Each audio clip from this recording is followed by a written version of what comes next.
Hey everybody, Mark Herman, aka LA Bengal fan on Twitter, Facebook, Instagram, repping the Bengals for the AFC Northerners.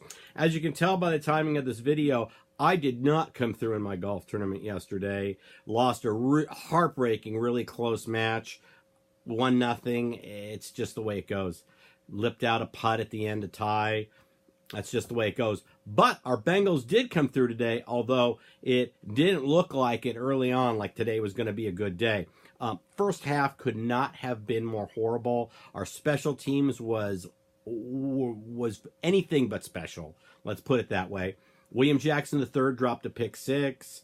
If our DBs could actually catch the ball, we'd probably be leading the league in interceptions. It's been really frustrating watching our DBs dropping so many potential interceptions.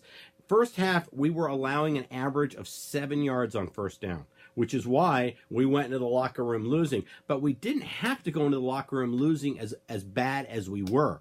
We gave up a ridiculously easy score at the end of the half on a punt return. And I talk about this all the time, about us being disciplined and scoring before we go into the locker room and scoring right out of the half. That's what you see the Patriots do routinely.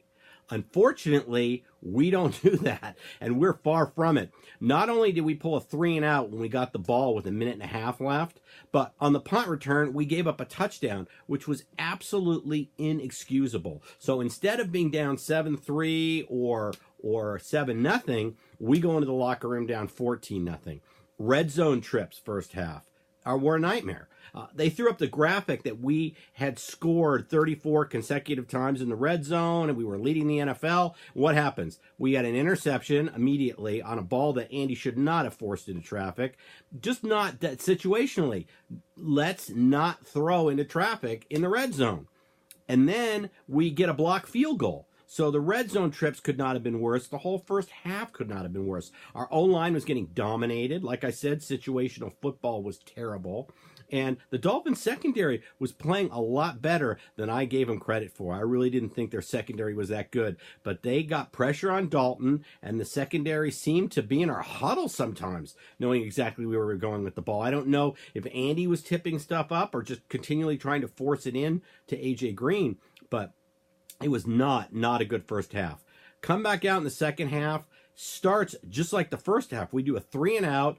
Miami gets the ball, and they kick a field goal. They're up 17-0, and you think, oh my gosh, here we go again. And then you could just see the momentum start gradually changing. Bengals score. Red zone field goal. Drive that stalls, but at least they come away with points. And we hit over a 50-yarder, so that kind of starts turning everything. Then the Bengals have a really nice drive. Catch a little break. I mean, Andy Dalton is under pressure. He underthrows it to Mixon, who comes back for the ball and gets in the end zone. So all of a sudden it's 17-10. You can feel the momentum shifting. And then, I don't know if you felt this way for the guys who were watching the game, but we had Miami on a 3rd and 16 deep in their own territory. Looks like we're going to force a 3-and-out, get the ball back at midfield. And what do? We give up a first down on a 3rd and 16. So getting off the field on 3rd down is still an issue. But I've been yelling all year, where's our defensive line? I thought that we would be getting more pressure than we were getting. And all of a sudden, our defensive line stepped up. We got pressure on Tannehill. I don't know if it was a play or two later, but we end up getting Michael Johnson, who misses on the sack, but is behind the offensive line and the quarterback, and it bounces off a helmet, and he catches the ball and runs it into the end zone. So we get an interception return. Technically, it's an interception for Michael Johnson. All of a sudden, we're in a tie game. Now you can feel the momentum going back to our side of the field.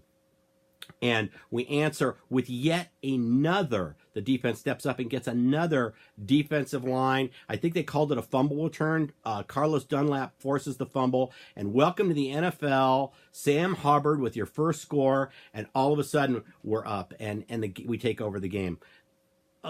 Absolutely. I told you before, I thought I was going to get more gray hairs as the season progresses, and I think I got a couple today, because that first half was absolutely horrible to watch, and the second half, after the first possession, well, you really saw the Bengals. Bad things. The bad from today. Our tackling. We have a lot of work to do tackling. It was just terrible today. Passes underneath that should be stopped for 2 or 3 yard games are first downs. The punt return was another example of our poor tackling. Getting off the field on third down is still an issue. And we have to get more consistent with our pressure on defense. And our DBs have to start holding the catching these balls, getting the interceptions.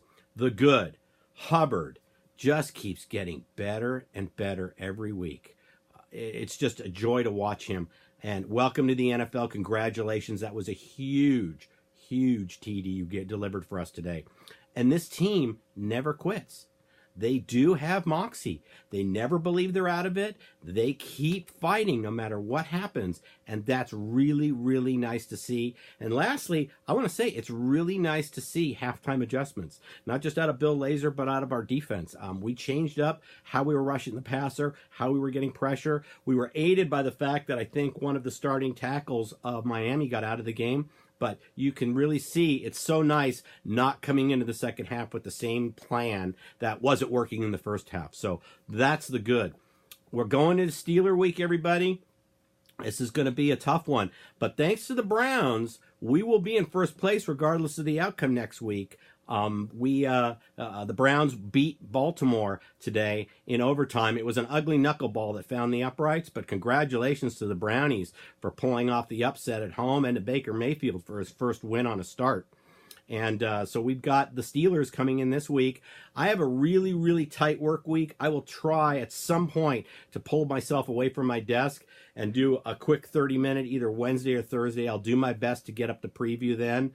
So, just another great win. I won't say cardiac cats because it didn't happen at the very end of the game, but certainly just a complete turnaround in the second half. A tale of two completely different halves. I'm really happy that we escaped today with the win.